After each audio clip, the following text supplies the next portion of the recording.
கண்ணனே செல்ல கண்ணனே கருமை நிற கண்ணனே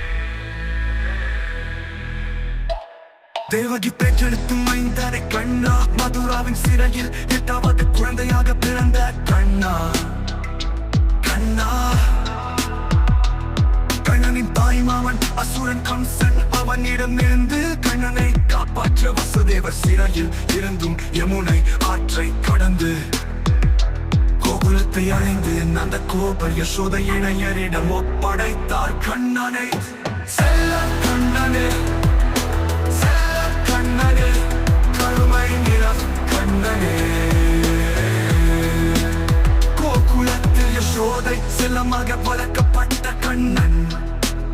கோகுலத்தை கண்ணன் தம் பலராமன் அண்ணன் மற்றும் நண்பர்களுடன் செய்த குறும்புகள் வெண்ணை திருடுதல் கோபியர்களுடைய பானையை உடைத்தல் குளிக்கும் கோபியர்களுடைய வஸ்திரத்தை திருடி ஒழித்து வைக்க விளையாடுவதில் குறும்புக்கார கண்ணா செல்ல கண்ணனே செல்ல கண்ணனே கருமை நிற கண்ணனே